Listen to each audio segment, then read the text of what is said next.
And welcome back to the Dave LewAllen Podcast. We cover sports stories, newsmakers, and difference makers in our communities. You find us on YouTube, Spotify, Amazon Music, Apple Podcasts, and thegreatvoice.com with our partnership, our new partnership with WJR Radio, which we are thrilled about. Also thrilled today to have with us Robert Porcher, number 91, the all-time sacks leader for the Detroit Lions.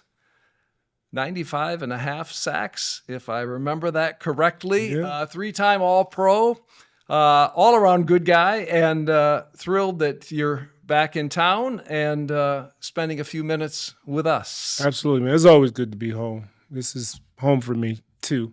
And it's always good to see you.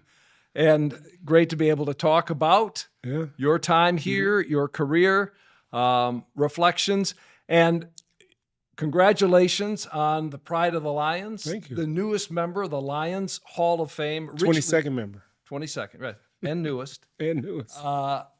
Richly deserved, and I would argue long overdue, but you're there now. And tell me about, first of all, that experience, the whole weekend and on the field, and your parents were there too, family, and what a thrill that had to have been for you. It was definitely something that I knew had to come at some point. I thought it took a little bit longer than I would agree. But you know, it is what it is, and I'm here now.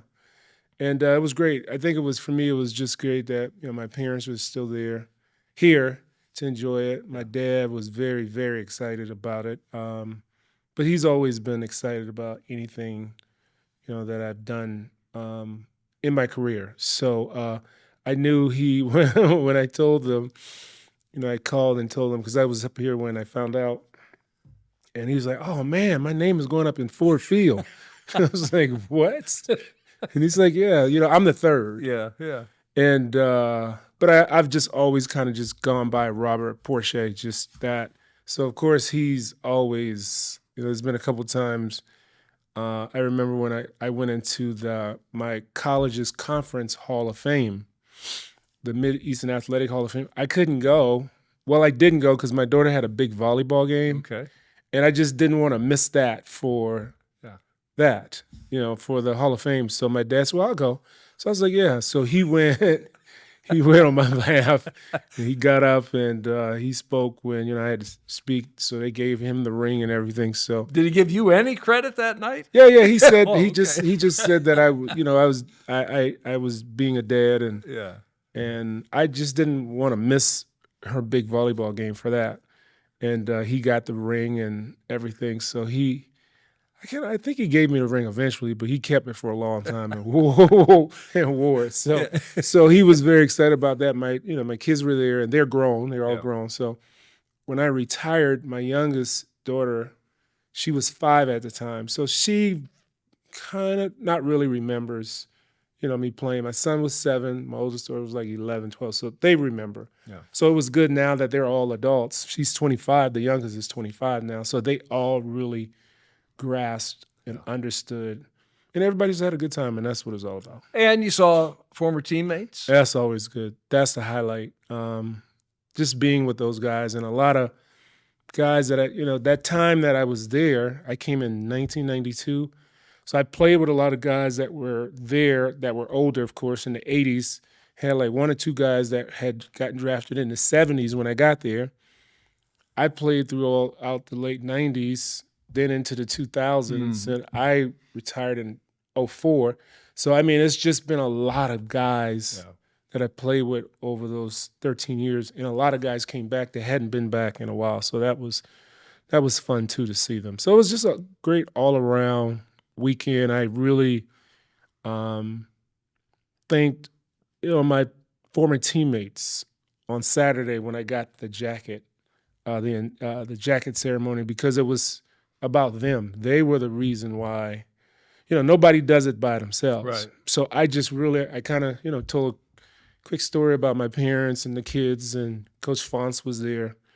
And had to tell some Wayne stories. Of course. Or tell a few here, too. Yeah. but I mean, really, it was just about me thanking my teammates, because without them, none of this none of it would happen. So it was just good. It was good weekend. And I want to get into some of those teammates in those years, the 13 years in the NFL, all with the Lions, and we'll reflect on that. But a little bit more about your parents and the upbringing. You were born and grew up in South Carolina. Yeah.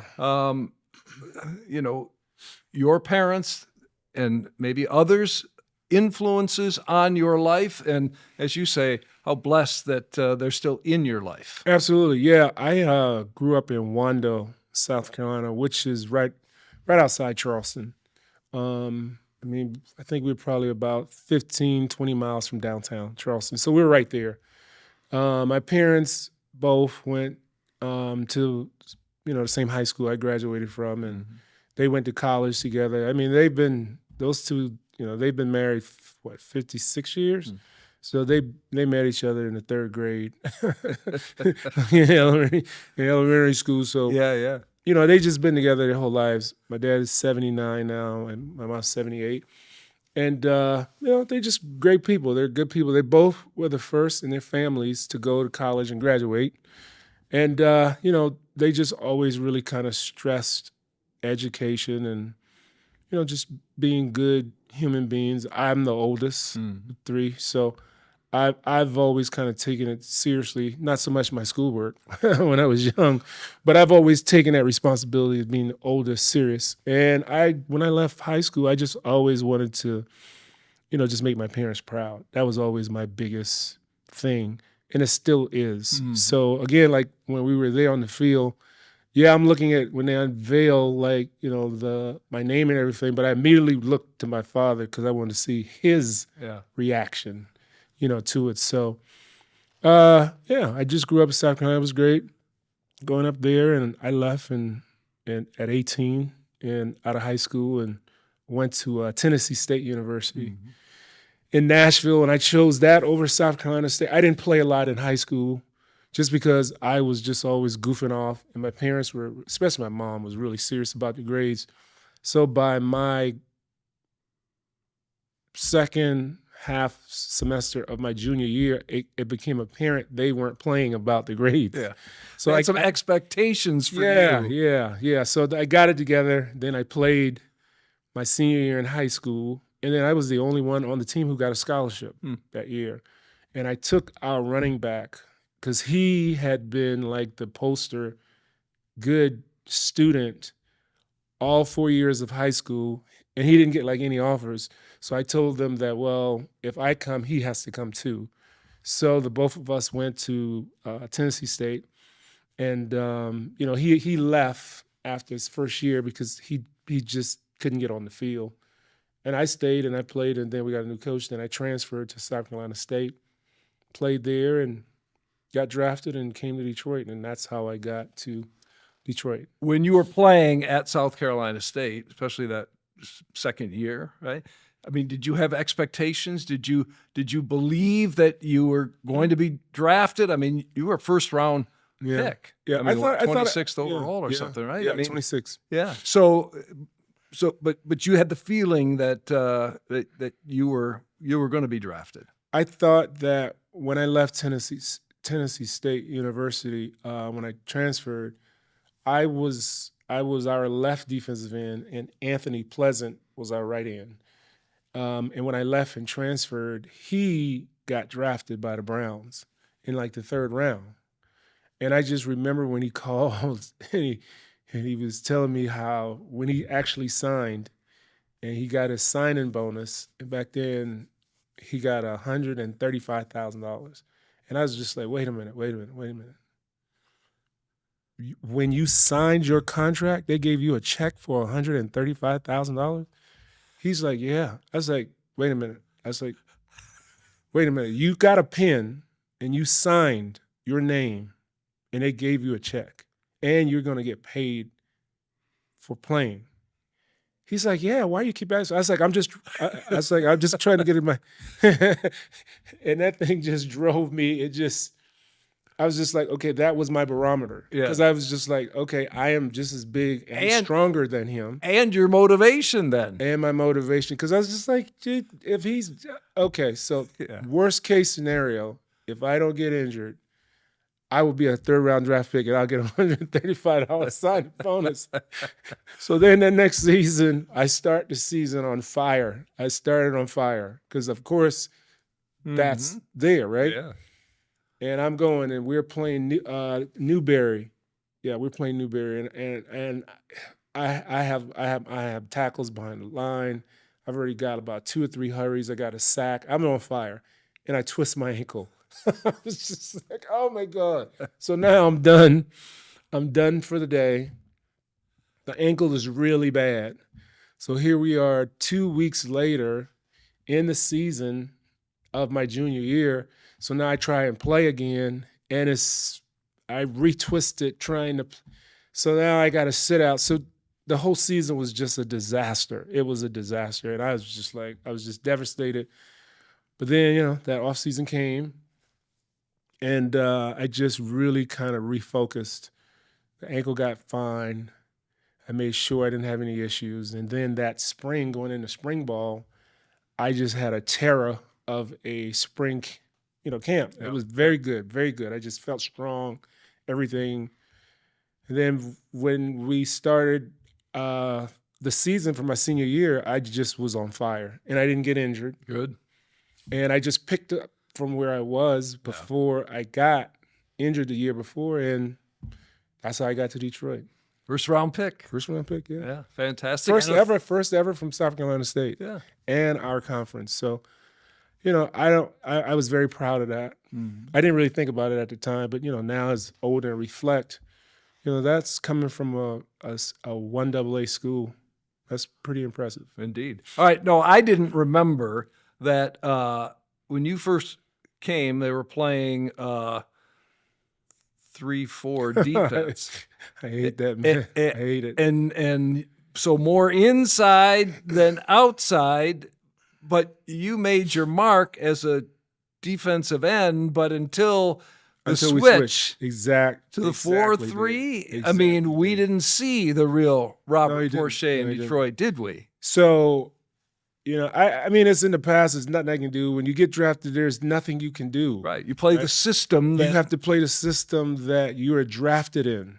Yeah. So for me, right, I played a 3-4 defensive end, and in a 3-4, it's really set up for the linebackers to make and move. It's just that's that system. That's what it's set up for, the linebackers to make all the plays. So, Chris Spielman makes all the tackles because the system is set up that way. So, guys like me up front, I'm just like, wait, you're holding territory so they can fly around and make plays. I was like, nah, hell no, that's not what I'm not doing that. So I would do it, but then I would take chances because I'm just like, well, I'm getting lost in this. I'm lost, and I had never played in a system like that. So after my first 3 years, the first year I only had like 1 sack, but I missed like 10 of them where I literally had my hands on the guys, but I missed. So I was like, okay, I know I could play. So then the second season, I was like, well, they had me inside a lot, which I didn't like being there, but I was just like, if that's how I'm going to get on the field, I got to make it work. So I led the team with 8.5 sacks, I think, my second year. Then my third year, I had an ankle again. So I didn't do really well. Fourth year, I think I did okay. Fifth year, we changed to a 4-3.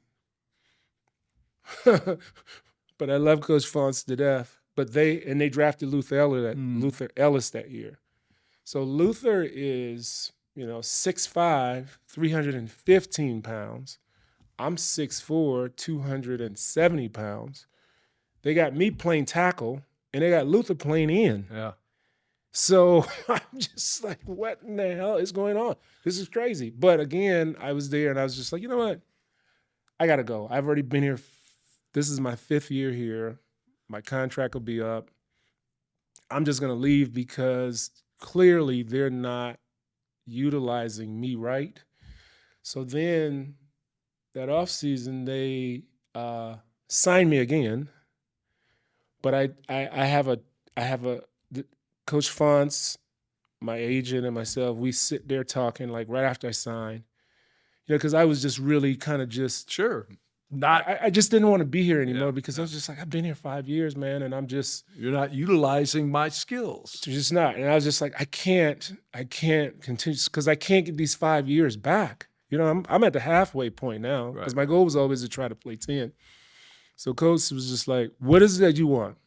What is it that you want? I can remember us at the Silverdome. We're sitting in the meeting. Ron Hughes, late Ron Hughes, Wayne Fonz, my agent Ricky Leff, and myself. And I was just like, I want to play it in. I am tired of you guys trying to make me a defensive tackle. I'm a defensive lineman, but I am not a defensive tackle. And you guys have wasted 5 of my years I can't get back. So I was like, I want a chance to just compete at defensive end. And then if I don't win, then we'll go from there. But I know I will if I get the chance to compete. So he said, you know what I'm going to do? I'm going to move Luther inside and just put you at end. I was like, Coach, I don't want you to give me anything, man. He said, no. This is what we're going to do. I'm going to move him inside. He'll be the 3 technique. You'll be the end. How about that? I was like, if that's what you want to do, man. But I was like, I just want a chance to compete. He said, what else? So he said, okay, what else do you need? I was like, I don't need anything. I was like, what do you need from me? He said, I want you to be more involved. You're not involved. I want you to come to the off-season workouts. I was like, okay, because it wasn't mandatory. Right. So I never really felt those first few years that I was being utilized. So during the off season, I just didn't want to wanted to get the heck out of town. I didn't want to be there. I was like, okay, how many do you want me here every day? And he was just like, no, just come someday. I was like, you know what? I'll come every day. I'm going to come every day. Every day. He said, well, it's not mandatory. I was like, I am going to come every day. What else do you need from me, Coach? He said, just act like you want to be a part of this team. So you know what? I'll do better than that. I will just lead by example and go from there. How about that? He's like, yeah. We shook hands. Next day, I started coming every day during the off season. Be there, And it helped me too because now I'm doing the off season. I'm starting to spend time with some of the guys who weren't like me, like the starters. The off season program, a lot of times, well, back then, you had a lot of the guys who were free agents, guys who were on the cuffs, trying to make the team. Well, they would be there. Mm-hmm. But guys like me and Barry and Herman, we didn't have to come, so we were never there. So it gave me an opportunity to really start to get to know my teammates. So now when we go into camp, I have a real good rapport with all of the guys because I have been there that off season with all of the guys. Engaged with them. Yeah. And immediately, my 6th year, I get 10 sacks. I lead the team. The next year I come back, I think I have 12 or 15. The next year after that, I got another 12. It just started to, so now all of a sudden people are just like, oh man, this guy is, but I'm just he's figured it out. Yeah, it was always, but sometimes you can't control. Right. So this, your environment. Case in point is, the quarterback that came from the Giants, I can't remember the guy's name right now, that's over at the Colts, Indianapolis right now. First round pick for the Giants. Jones. I can't remember what his name is right now. But anyway. Yeah. Having an incredible season. Yeah. But the last 3-4 years, he was just, everybody was just like, get Daniel Jones. Yeah. But the system, a lot of the time it's the system. Yeah. Now, of course, most players can play, but so much of it is the system and the coaching that they get that helps them. All right. So as we talk about this, and I listen to your story, don't they always say, build a team around what you have, utilize the talent that you have to the best of the ability. Instead, they're fitting you into a puzzle piece that didn't fit there, right? So does this explain some of what was going on at that time, where you guys would have a good season and then not a good season, and then a pretty good season and then not? I mean, some of these decisions that maybe didn't make a lot of sense in the big picture. In hindsight, yeah, you could probably say that, but the year I got drafted in '92, right? That was the year the Lions went to the NFC Championship game. So when you get that close, and for somebody like me, when I come in, you're gonna go and do whatever is asked of you because, for one, you already know what they're doing works. Because it did work. Yeah. Unfortunately, when I came in, then the inconsistency began. Yeah. But you're not going to question any of that. Like, I mean, Chris was our captain. He's an All-Pro linebacker, and he works his ass off. Jerry Ball is our nose tackle, and he is just you got all these guys. You got Ray Crockett in the back corner who left. As a free agent, went out to Denver and got him a couple of Super Bowl. You're not questioning it. Well, at least I wasn't.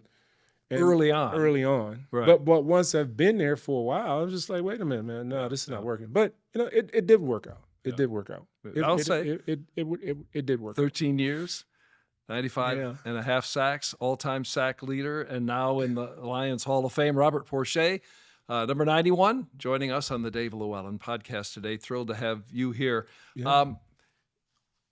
5 playoff games, no victories for you. I'm sure that was a disappointment as well in terms of disappointments on the field during your playing career. Absolutely, yeah. I think, because you had some good teams in some of those years. I mean, really good teams, but just couldn't get over it. We just for whatever reason we just didn't. I can't say it was one thing or the other, but it's you play, and I mean, heck, I just that was tough. But when I think back about the Buffalo Bills, and then going to 4 straight Super Bowls and not winning, that's a lot too. Yeah. But I would have taken that. Yeah. Well, yeah, for sure. All right. You mentioned Wayne Fontes in the conversation, and on the weekend that you were formally inducted and introduced as a member of the Lions Hall of Fame, Wayne was there. I was really surprised, man. I was so surprised, and he's like, I had to come, and I was like, man, this made my day, Coach. This made my, because I talked to him. I talked to him at least. Because he lives in Tampa. He's always lived in Tampa. Yeah. I used to live in Orlando during the off seasons for a lot of years. So whenever I would run down to Tampa, I just knew like the bar / little steakhouse he would always be at. So a lot of times if I was down there, I would just either see him there, go in there and say, hey, is Wayne coming? What time's Wayne? And then I remember one year I stopped by, a lady was like, you know what? She called somebody, she was like, hey, have you seen our coach? And the guy in the back said, you know what? No, I hadn't seen him. And she's like, let me give him a call, because I hadn't seen him and she's like, that's not like him not to come. So she called, and he was playing golf. So I spoke to him, but he was saying, I was getting ready to leave to go back. I was like, well, I didn't want to come down here and not check on you. And he's like, oh man. He said, no, I'm not going to be back till later on. So I missed him. But now I'll just call him a couple of times a year, just check in on him, man. But when he was there, I was so just humbled by the fact that, he was there. So, I had to tell I had already planned on just, the night was always going to be about my teammates, and I was going to share stories about them. But when Wayne was there, then it just kind of changed the trajectory, because I had to tell a couple of his stories. Give us one here, too. One of those stories that you shared, if you can. Yeah, it was good. Yeah, so one of the stories I was sharing was, so Wayne treated Barry like the superstar that Barry is. Barry's like Michael Jordan in football. Yeah. But he's very humble, and it still amazes me how shy he gets when he's talking in public. If he's talking to people, I just been around him so long, I can tell when he's getting nervous a little. And I was like, that's amazing to me that all these years he's still kind of like that. But Wayne, would do things like the one mandatory mini camp that all teams have after the draft. Well, Barry would come some years, but, sometimes Wayne might call them and say, I remember one year one of the reporters like, everybody's here, where's Barry? Oh, his sister got married, and, he had a family. He told him he didn't have to come to us. He needed to be there with his family to go to the wedding. His sister didn't get married. So we would be in like training camp, and some days, according to how Barry felt, was the determining factor whether or not we ran sprints after practice. And we'd be like, what the fuck? He hasn't even practiced all day. What's going on? Like, he's standing on the sideline. And he brings us up and he'll be like, Barry, how does your leg feel? We looking at Barry, he's just like, most days he'd be like, a little heavy, but, just Barry, like how he is. You know what, Coach, I think we need to run a little bit today. We were like, what? Wait. Get on the line, everybody. So we would have to run until Barry sat there and watched you. No, he ran. Oh, he did. Oh, okay. But Barry, he would ask him, just like, why are you asking him? He hasn't practiced all day. What are you talking about? Yeah. Different sets of rules. Man, when you that guy, and you do what nobody had a problem with that. But one of the stories I told, and I have tons of those type stories like that. But one year in training camp, Coach Fonz almost cut a guy, Kerry Colin. He was a safety. We were doing, so when Barry would be in practice, when he would come in, because, he'd have to run the plays and stuff. So if we're live on the line, when Barry's in there, you could hit the lineman, but when Barry comes, you just let him run. Because Wayne would start camp with saying, do not touch him. Like, he would bring everybody up before when training camp first started, and he's giving his rules about stuff. His rules were simply, don't be late to his meetings and do not touch Barry Sanders. That was it. Yeah. So he would bring everybody up and was like, hey, do not touch him. When he's in there, do not touch him. He'd be like, damn. Everybody knew you guys couldn't wait to. But the young guys would be like, is he serious? He was like, yeah, he is serious. Yeah. So Harry, one day, we're in practice. So Barry, comes in for his couple plays. So Barry comes through the line. Harry's a safety. So Harry runs up. He's just running through his motion. A lot of times guys would just for their fitting, and then they just go peel off. Yeah. Well, when he was about to peel off, but he got too close, and then he thudded Barry, like he thudded him, like just through his flipper, and he was going to run off. Well, Barry fell. Like when he hit him, he fell down. Because he wasn't expecting to get hit. Yeah. So Wayne is on the side on his cart, and Wayne sees this, and he gets up, he runs, he blows the whistle, he's running to the field. Barry gets up, Barry, you okay? He's brushing, you okay? Barry's like, yeah, Coach. You see him? Bring it up. Everybody, we looking at Harry coming in the back, his eyes are like this. Coach, I didn't mean to hit him. I didn't mean to hit him, Coach. It was a mistake. He said, I told you, do not touch number 20.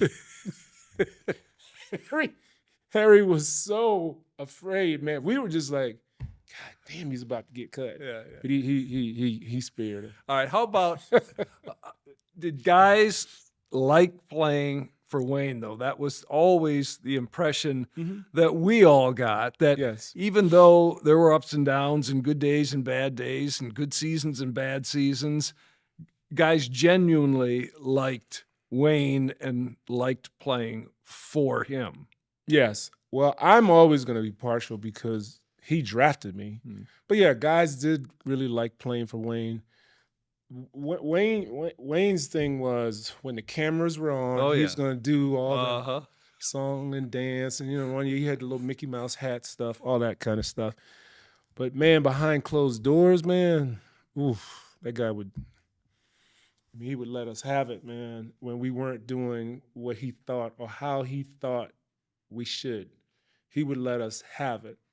I think the thing I respected about him most as a coach was how he always thought we should have a united front when the camera's on and we're out. But together we could get, when you guys ain't in the room or we could get on each other. It's safe to get on each other. But out, no, we don't do that. And if anything goes wrong, I remember a couple games, guys just messed up in situations they shouldn't, but he still took all the arrows. He took it all. He's like, don't worry about any of that. I got that. I can handle all of that. I admired that, but I didn't think he had to do that. So yeah, guys genuinely like that. I really saw how other players on other teams always when I would see Reggie White, he would always ask me, how is Coach Franz? He's like, I like Coach. I like Wayne. That's my guy. He's like, yeah. Guys would always ask or have something good to say about Coach Franz. Bobby Ross, on the other hand, was not like that. When Bobby Ross came in, he was like, nah. Yeah. Everybody's coming to this meeting camp. I don't know why Barry isn't here. I didn't wrote him 3 letters. He won't take my call. I haven't heard from him all season. He should be here. It was a different deal. Night and day, right? Barry didn't get that same kind of treatment. That's funny. So 13 years, though, feel blessed to have had the career that you had, and I like the fact that you got to spend that entire career, with the Lions. I do too. I do too. When I first retired, first year after I retired, it was just good to be around here. I was still going to some of the games and things like that, but I was really enjoying that my body didn't ache like how it used to, and that was good. But then I would, think about, everybody reflects on their career and their lives. We all do, right? You retire. Sure. And I went through a moment where I was just kind of a little disgusted that I just stayed here the whole time. Not because it wasn't good, but, a lot of my other friends had played for like 2 or 3 different teams. So, they would, when those teams were doing different things, 1 week they played here, so they come here. Right. 2 weeks later, they played with the Seahawks, so now they're flying to Seattle to be a part of their alumni weekend, and then they may go somewhere else. And back then I was just like, man, I never wore another helmet. I never went in another locker room. I never, I was just like, I wish I had just experienced that for a year or two. But then a couple of years after that, I was just like, nah, I think it's good just, the fans here got to see me come in as a 22, 23-year-old and grow. Yeah. And my whole career here, so I'm blessed because not many people get to do that.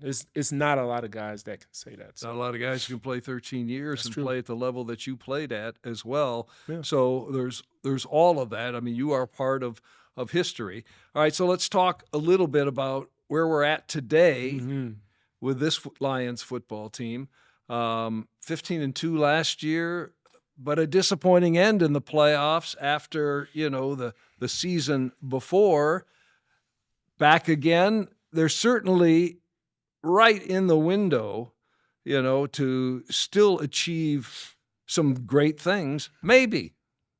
But that's the NFL too, maybe, right? Yeah, well, first things first. Every season is different, right? Every season is different. You cannot say, hey, they did this last year.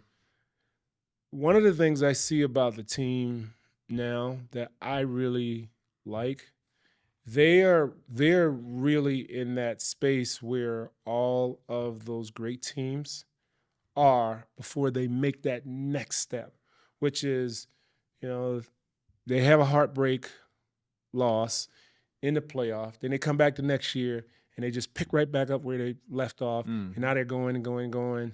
And then something happened. Maybe they have another. But they right back doing it. That's what the guys are doing now. The consistency is there. This is now, 3rd season of just playing really good football. You got total buy-in from all of your top players. The thing that I think I like most about these teams that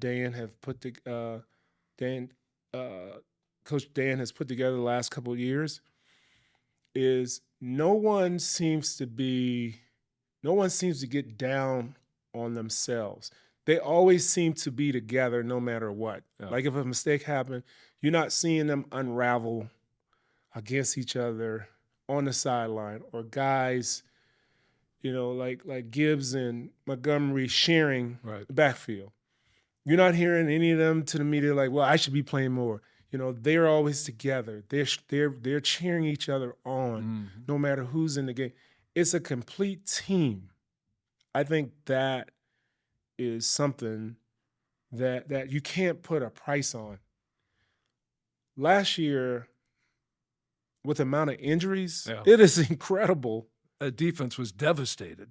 I remember talking to Aaron Glenn before the playoff game, and I was just congratulating him. I was just like, brother, the way you've, kept this thing together the last few weeks with the amount of injuries all season that you've had, it's incredible. It's an incredible coaching job. But even then, no one was blaming the offensive guys, weren't blaming the defensive guys. Defensive weren't blaming the offensive guys. And I like how those guys they all have the same look. Yeah, this is good. This is what we're supposed to do, but we're not done yet. And it is, the team's attitude is, to me, is reflective of the head coach. And I think when you can get that, then you got a real chance. Well, and, Lions fans have long been loyal and, wished for the day when they've got a team that can compete and maybe get to and maybe win a Super Bowl.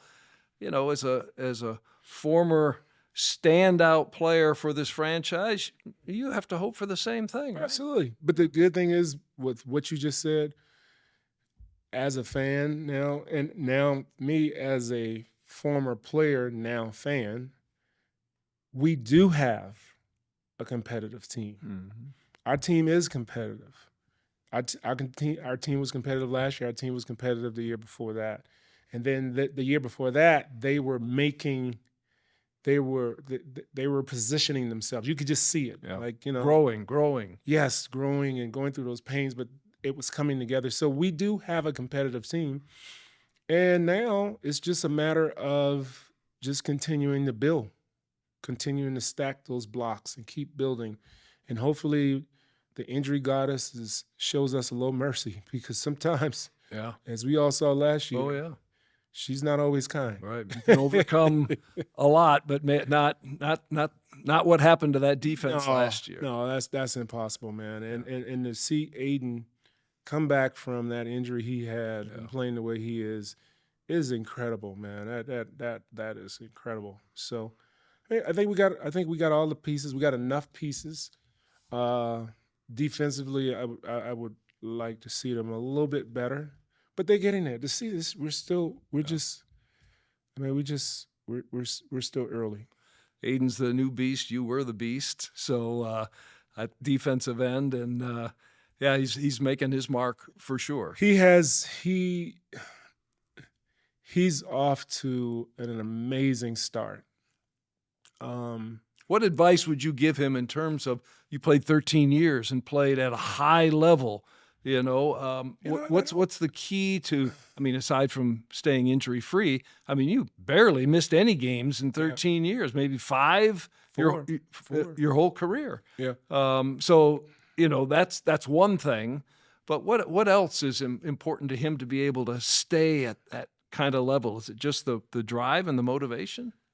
That too, but he is going to have to continuously adjust every season, because now teams are aware of him. Like his rookie year, you're just like, man, this guy's having a great season. Everybody has a season or a moment. But no, you can't say that about him, because he has consistently done it every year that he's been playing. Like most players don't come back from that injury, right? He got injured. He made a sack. He got injured on a sack, right? Now he comes back from that injury, and he's just picked right back up from where he left off, before then. So like he told me during camp, he said, hey man, we moved on past that. And I was like, that's what I'm talking about. That's what it's all about. You cannot allow that to fester in the back of your head, because if you play timid at all, you run the risk of getting hurt. So the only advice I would give is that as he continues to do what he's doing, now teams are going to start to figure out ways, or try to figure out ways to stop that. And that's just a part of the progression of being a top player. So, I mean, between him and his coaches, as those things come along, because what'll happen during the games as they're watching film, he'll start to see, like, wait a minute, last week they did this. 2 weeks ago. So now he'll start to know that, okay, I'm going to have to start anticipating a chipper or whatever, in addition to me working my moves. Yeah. It's because really a lot of it, so much of it is just mental. When you get into the game, you're really just reacting to what you've seen on watching film from the week, and how you perceive that they're going to play you. That's all that you're doing during the game. So a lot of times when guys make mistakes in games, it's really that they just anticipated something else, or they went here thinking that the ball was going to be thrown here. Quarterback is off a little bit and it's thrown here. Now it's intercepted. It's not that you know, you're anticipating different things. Let's end with life after football. You've got 3 children, now adult children. Yeah. When you retired, you had opportunity to be there for them, and you mentioned your daughter and volleyball and all that. Life after football for Robert Porcher III? Yeah, life has always been good since I retired. Actually, this is my 20th season. Yeah, doesn't seem possible. It's crazy, right? It's been 20 years ago. I just got my knee scoped a week ago Monday. You know, so I feel good. I mean, I'm like 8 days in, so I actually just came here from physical therapy. But it's just, you know, there's always something keeping me busy a little bit. And we love the fact that you're spending time here still. I love being here. It's not like being here. So it's good. I have no complaints. Yeah. Everything is good right now, man. I'm excited about going out to Kansas City this weekend. So, you know, I enjoy being around the game. Yeah. Yeah, I enjoy being around the game, and, you know, talking to good people like you too, man. Well, I appreciate that. Thank you for the time. Absolutely, man. Appreciate you for doing this, and again, congratulations on the Lions Hall of Fame recognition. Well deserved for appreciate you, Robert Porcher. 13 seasons, the Lions' all-time sack leader, joining us today on the Dave LewAllen Podcast. Love the conversation. Share this with friends and family, because they're going to be interested in Robert and what he had to say here as well. As always, we thank our producer-director, Josh Bowen. Most of all, to you for watching and listening on YouTube, Spotify, Apple Podcasts, Amazon Music, and thegreatvoice.com, our partnership with WDJR Radio. So thanks for that. And to you, until next time, stay safe, be kind.